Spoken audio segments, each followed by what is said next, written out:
Welcome to Rocking with Nostalgia. Today we're going to jump into talking about some retro games that I loved but everyone else seemed to hate. So grab a rocking chair and let's get started. Game over! Hey, thanks again for joining me today. If this is your first time, please subscribe to the channel, but let's jump into talking about some video games that I loved but it seemed like everyone else hated. So how many of you, I'm sure most of you, have those games where you played them as a kid and you thought they were great, and then later on you find out that people actually hate them, and it's just baffling. You're like, what? Was I completely in the wrong, or are other people in the wrong? Now, I'm not saying these games are underrated, not at all. These are just games that I enjoyed and then later on found out that many people do not like them. And obviously there's some hyperbole to this. There are going to be some games on here that not everyone hated, but what I'm talking about when I say hated, I mean generally they got bad critic reviews, or fans did not like the game, or a combination of both. And there's a few games on here I'm really not sure what the perception is, so I kind of leave those open for comments from you guys. So with that said, let's get started. First up is Street Fighter the movie, which is based off of the movie of the same name, obviously. The movie was starring Jean-Claude Van Damme, and I was and still am a giant fan of Van Damme, so the movie just really hit home for me at that age. The game, I remember getting this, I got it for my Sega Saturn. I bought it for 20 bucks, and I think that was the first game I got for $20 on my Saturn. So that, just being cheap like that and getting a good deal adds a little bit of value and nostalgia to it for me. In the game itself, even playing it today, I still like it. I never really got the hate for it. Digitized graphics in the game, you know, that was all the rage at the time. Mortal Kombat obviously was the most popular with that, where they would take real pictures and videos of actors and then digitize them and put them in the game. Now here, they do not look good. They did not age well, no doubt about that. I'm not going to deny that. But the control still feels great. It's super fast and responsive. It really feels like you're playing a Street Fighter game. I was able to accomplish all the moves, the special moves, just as I would in a normal Street Fighter game. There was a single-player mode in this too that I had a lot of fun with, where you were in the point of view of Colonel Guile, and you had to make your way through the movie. It would follow the movie, and you had 50 real-world minutes to beat the game, so if you lost, you could continue, but if you ran out of 50 minutes, then the game was over. It had all the characters from the movie, no surprise there. The backgrounds were, again, based off the movie. So yeah, I still don't really get why this was so hated. I know that it wasn't as good as other 2D Street Fighter games, but playing it today, I still had fun when I was capturing this footage for the video. So if you're looking for a unique Street Fighter experience, or you're a fan of the movie, I would say give it a try. You'll probably have a good time.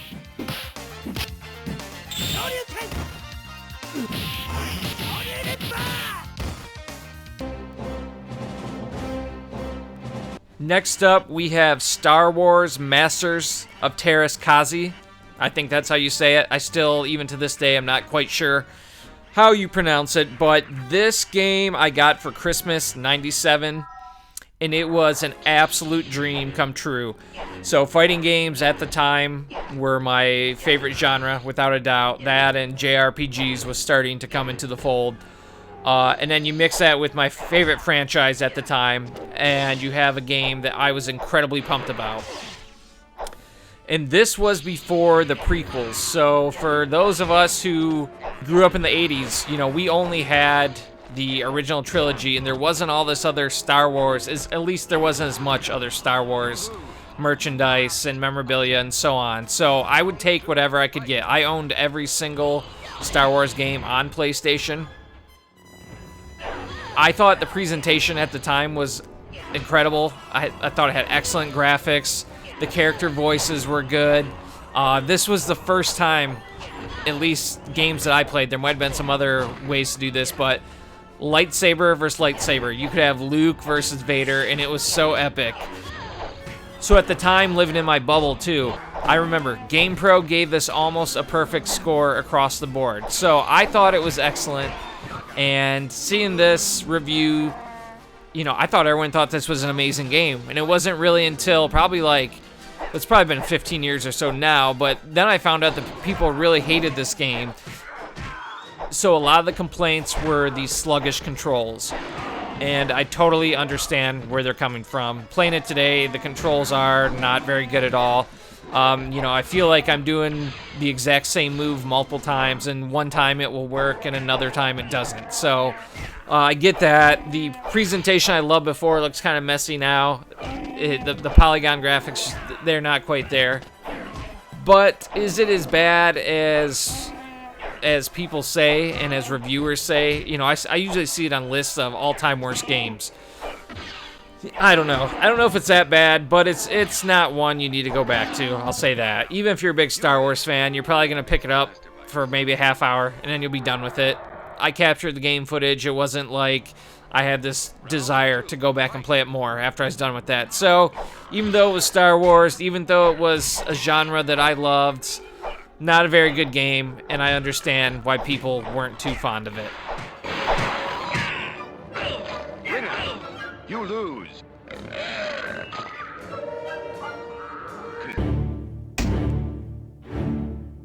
Evil Dead Hail to the King is the next game on the list. This was another one that I got for Christmas. This would have been the year 2000, and I got it on the Dreamcast. Again, what more could I want in a game? Evil Dead and Army of Darkness, some of my all-time favorite movies, and now we're getting a video game form of this. And it was copying Resident Evil, basically, you know, so the pre-rendered backgrounds, the fixed camera angles, the limited supplies and limited ammunition, tank controls, and so on. So I thought this was a match made in heaven. The story took place about a decade after Army of Darkness, so I felt that this was a sequel, which was incredible to me. We weren't getting sequels on screen, so I'd take the next best thing, which was a video game. And the game does push the story very well. It has quite a few cutscenes in it. They do a good job of setting the story. It has Bruce Campbell back for it, which is awesome, and having him just adds to the authenticity of it. I thought the atmosphere was super cool. It's really freaky. Deadites pop up all over the place and just come out of nowhere. I thought the graphics were great at the time. Back to Bruce, he also had one-liners. There was a button you could press that was dedicated to one-liners. You're going down. Come get some. Playing it today, it's like a lot of the Resident Evil style games with those tank controls. You know, they can be kind of difficult to control, to get around. There are lots of enemies that pop up out of nowhere, so it seems like you're constantly fighting, but again, you have limited supply, so really you're constantly running. Again, this is one that got terrible reviews at the time, and it's one that I see on lists of the worst games of all time, and I disagree with that. It's clunky. Not great controls, but is it that terrible? No. Is it worth playing today? I would say if you're a super Evil Dead fan, or you just like going back to old Resident Evil style games, yes, go for it. If I remember correctly, it had a short playtime, so you can get through it pretty quick. If you're not a fan of the series or the genre, no, I would skip it. The clunkiness of the time is going to be a turnoff. But again, it's a game that may not be the best, but I definitely don't think it's one of the worst of all time.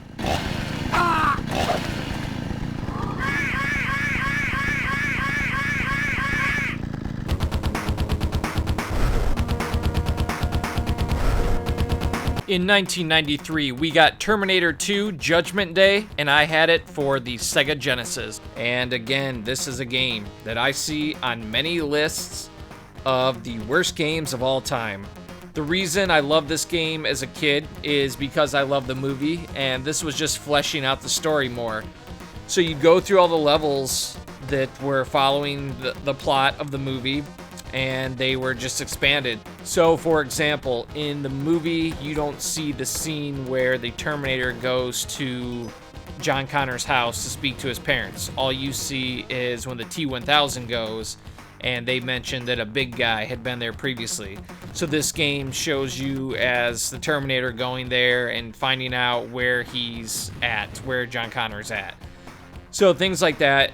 And again, it's going to cover all the locations of the movie. So you start out at the bar. Next is Connor's house, and then on to the mall, and then so on. Between levels, to get to different locations on the map, you ride the motorcycle, which I thought was absolutely cool. At the time, I thought the graphics were fine. They're not the most detailed in the world, but they accomplished what they were supposed to do. You know, I knew what character was which. I thought they conveyed the scenes of the movie very well. They had different stills and text in between each level explaining the story more, so I thought that was nice. The hand-to-hand combat fighting was really crappy, but as soon as you got a gun, that took care of it, because then you didn't have to do any hand-to-hand combat anymore. And so playing it today, is it still fun? Yeah, I think you can still have fun with it. When I sat down to capture this footage, I played it for quite a while. And here's the thing with this game. So I had it when I was a kid. I sold it, and then when I restarted collecting retro games in college, this was one I bought right away. And me and my roommate in our dorm, we played it a lot. So I don't feel like I just have the rose-colored glasses on with this. It's not the best, no doubt, but I constantly see this one listed as one of the worst games ever, and I just don't see that. Even with its clunkiness, even with its dated mechanics, I still think you can have a good time with it. Now, I'm not going to recommend this as a must-play, not at all. But if you are a Terminator fan and you like games in this style from the 16-bit era, give it a try.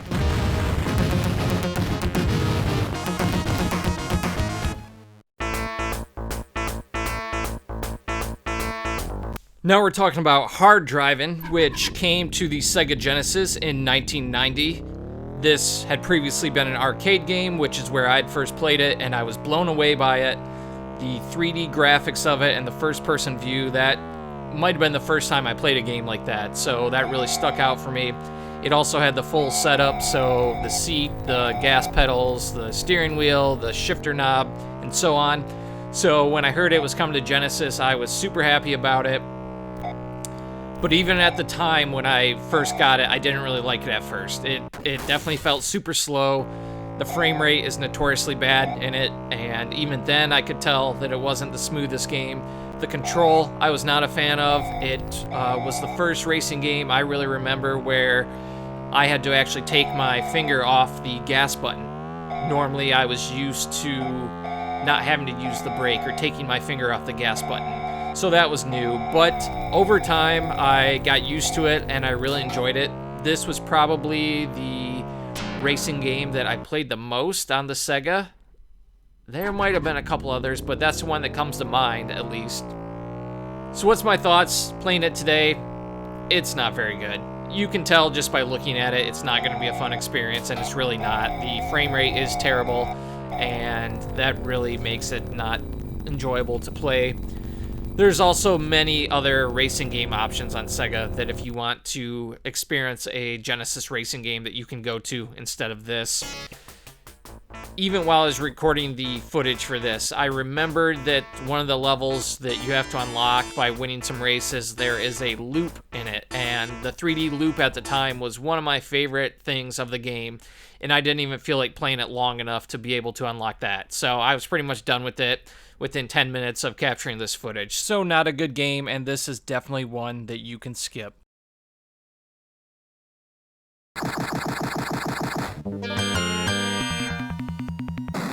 Next up, we have Pit Fighter. This game was incredible when I was a kid.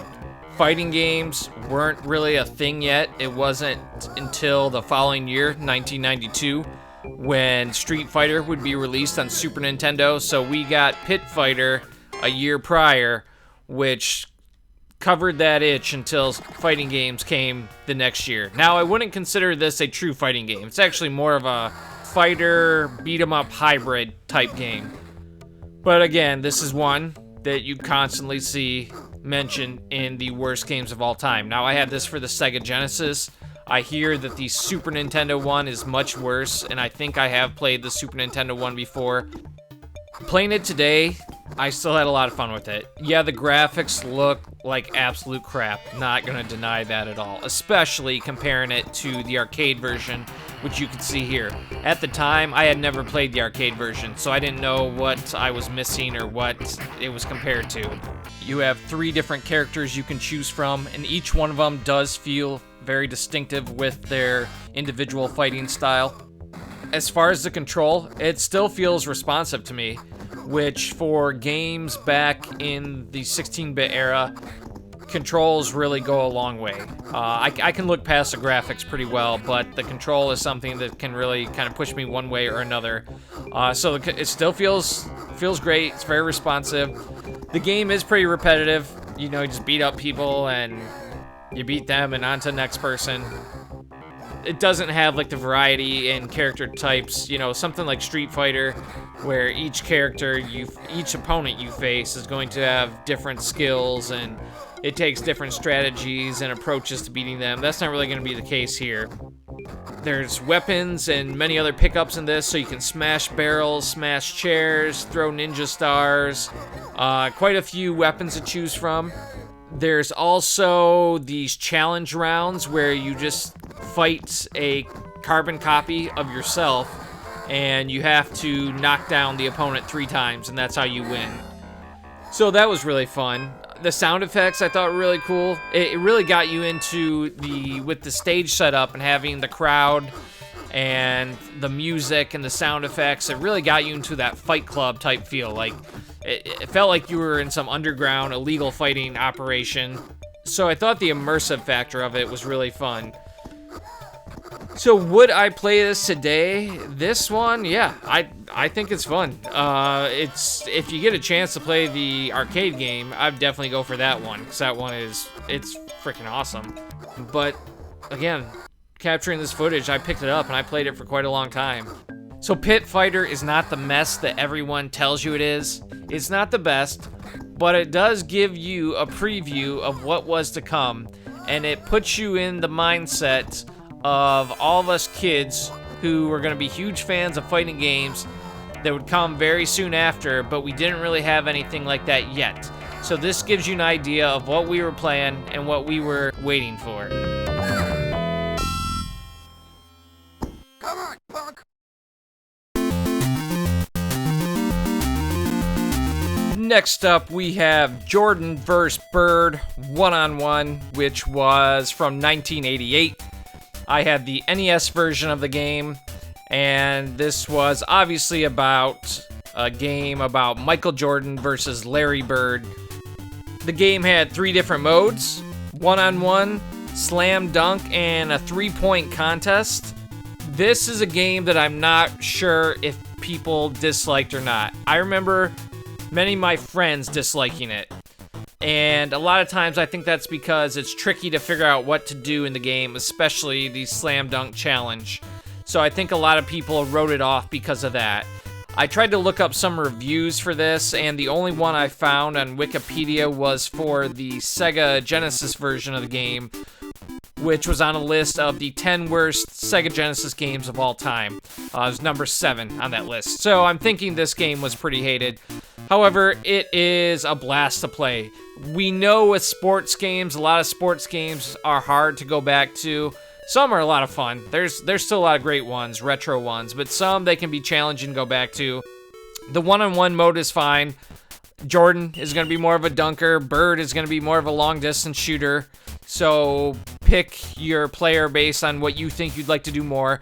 But what really stands out is going to be the slam dunk contest and the 3-point contest. So the slam dunk contest, you have quite a few different dunks that you can choose from. And then you have to go out there and try to accomplish these dunks. And now this is challenging because it requires some good timing as far as button presses. You have to run the correct path on the court to make it work. And you really need to make sure everything's in line or it's not going to work. So again, I know this threw off some people. So I would, if you wanted to play this today, I'd look up some videos on YouTube, or you could ask me if you wanted to see when you should be doing what to accomplish the dunks. The 3-point contest was also amazing. You would jump with the A button and then B to release the ball, and you have to do that sequence at the correct timing and at the correct point in your jump to make the baskets. So you got to get that sweet spot down. This was also, like Terminator 2, one that when I started recollecting retro games in college, I bought this, and me and my roommate used to play this like crazy, and he absolutely loved it too. So with that being said, I'm pretty sure the reason it was on these lists and the reason a lot of my friends didn't like it at the time was because of how challenging it was to figure out some of these controls and how the game actually worked. So, if you can figure out the mechanics, I think you are in for a good time with a unique sports experience with two of the all-time greats.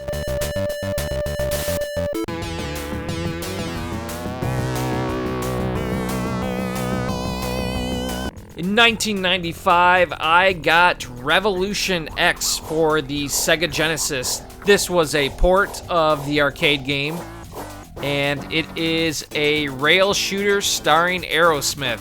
So you gotta put yourself in the time. Aerosmith had this big resurgence in the late 80s and early 90s. They had some songs such as Dude Looks Like a Lady, Ragdoll, Janie's Got a Gun. Those were ones in the late 80s, and in the early 90s had Crazy and Crying. And those music videos were also really popular, mainly because Alicia Silverstone was in them. Liv Tyler, Steven Tyler's daughter, actress from Lord of the Rings, she was in one of the videos too. So they were all over MTV. So as a little kid, Aerosmith got this resurgence right at the right time for me, and their greatest hit CD, which was called Big Ones, I listened to constantly. So you got rock music and a railgun game in the style of T2 the arcade game, so what more could I ask for? Now, I had never played the arcade game before, so this was a blind buy for me at the time, and I didn't have a light gun controller for the Genesis, so I had to use the controller for it. But this was one I was super into at the time. I like how they adapted rock music, the rock music theme, and placed it into the game. So instead of using bombs as your secondary weapon, you would throw CDs and they would blow up. You know, Aerosmith was littered throughout it. Their music was throughout it. It had a pretty crazy plot to it. You know, one part you're in like this dystopian city, and then another part you're in jungles taking out native people. It was so over the top. So this would be one that I would kill in an afternoon when my buddies would come over. We would sit there, play 2-player version, go through, beat it in like an hour, and we had a good time. Is it worth playing today? Probably not.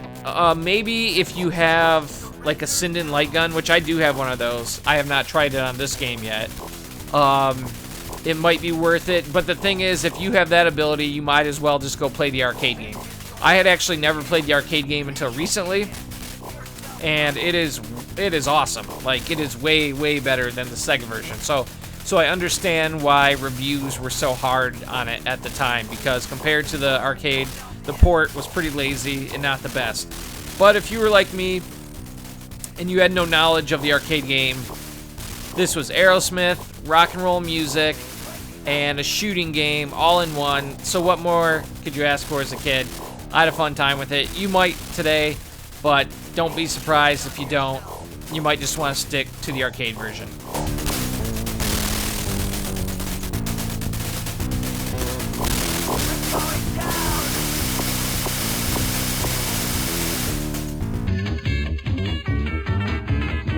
I'm going down south, I'm gonna have myself a time. 1999, I bought South Park, the first-person shooter game for the PlayStation.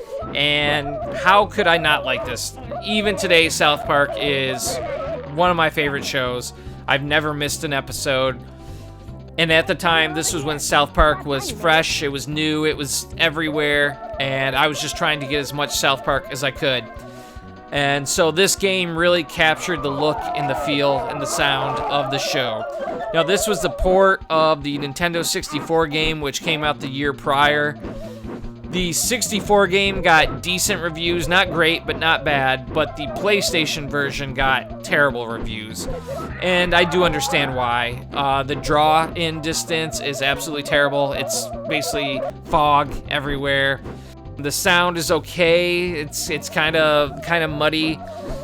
The levels are really barren. There's not a lot going on in them besides turkeys coming after you, trying to attack you, but it does have humor of South Park. So that's what I think. Even at the time, I realized that it was a pretty repetitive game and not very deep, but I had a blast with it because of that humor. You know, it really captured the show. It had the one-liners from all the boys in it. I'm gonna show you how to kick ass. Whoa, dude, I'm good.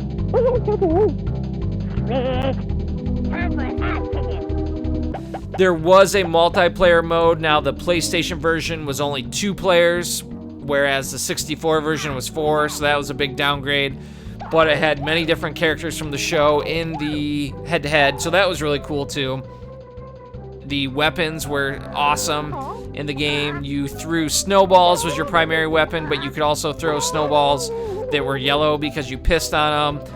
You could launch cows where the if you landed on a person, their head would go up the cow's butt. There was dart guns, just things like that. But is this worth playing today? Probably not. You know, unless you're an absolute fanatic about South Park and you need to play everything, it's just not worth it. It's the mechanics of the first-person shooter before dual sticks were used to control. So, you know, you need to use the shoulder buttons to look up and look down, which that just seems very clunky today. Again, the graphics aren't great. It is cool seeing South Park in digital form, in a 3D form, but it's not really worth going back to. So this is one I think you're good to pass on, again, unless you're an ultimate South Park fan.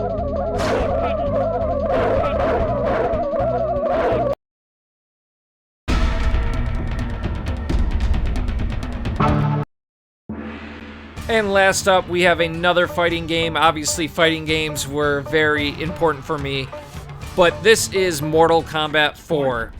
And this is one that I feel like it's pretty disliked, but I really would like to hear what you guys think. I remember at the time it kind of got middling reviews, not great, but not terrible.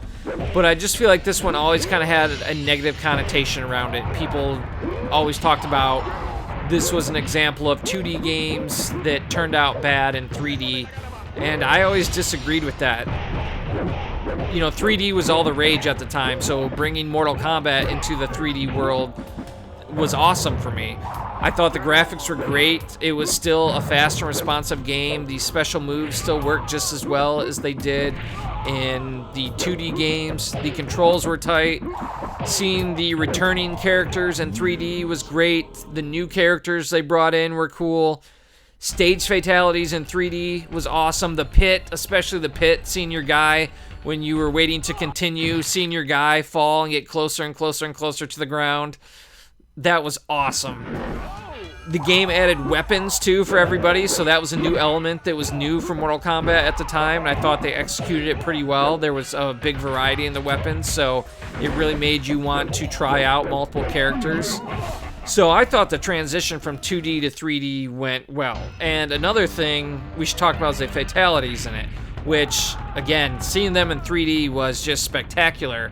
And I specifically remember Quan Chi's fatalities. So I got this game for Christmas '98, and for the afternoon, we would usually have the bigger family over. So we had quite a few people over, and in the living room, we had to put another dinner table since we had too many people. So half of us would be eating in the living room. And I got done really quick, and I started playing Mortal Kombat, and I kept repeatedly doing Quan Chi's fatality, which is still one of my favorites, where he rips off their leg, the opponent's leg, and just starts beating you down with your own leg, and blood is going everywhere. And eventually my dad got pissed off at me, and he's like, you gotta stop playing that. You can't play that. It's too bloody. People are gonna throw up. So that has just been in my mind forever.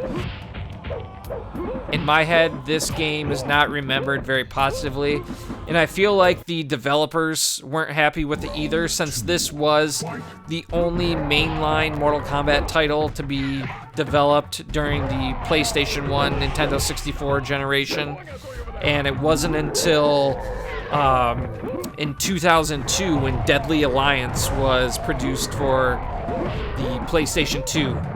It took that long to get another Mortal Kombat game, so I feel like they really wanted to get it right because they weren't happy with Mortal Kombat 4. But, like I said, I enjoyed it. I still think it's a lot of fun today. However, Mortal Kombat's had a lot of great games over the years, so I don't know if you need to go back to it. If you're a very enthusiastic Mortal Kombat fan and you want to try out everything, then yes, go back to it. However, with the last few years, we've had quite a few great 3D Mortal Kombat games. My favorite was Mortal Kombat 9, aka just called Mortal Kombat. That was during the 360 era. That's one that I would try if you want to go back and kind of get that retro feeling with it, because it is a remake, basically a reimagining of the first 3 Mortal Kombat games. But if not, if you want to go back and see the first 3D Mortal Kombat game in action, give Mortal Kombat 4 a try. Sub-Zero wins. Fatality. There's the video. Let me know what you thought. Were those games that you think are absolute trash like a lot of people do, or did you have a soft spot for them? And also let me know some suggestions of games that you really liked that you found out that other people were not fond of. So with that, I hope you liked the video, I hope you subscribe, and I hope to see you next time.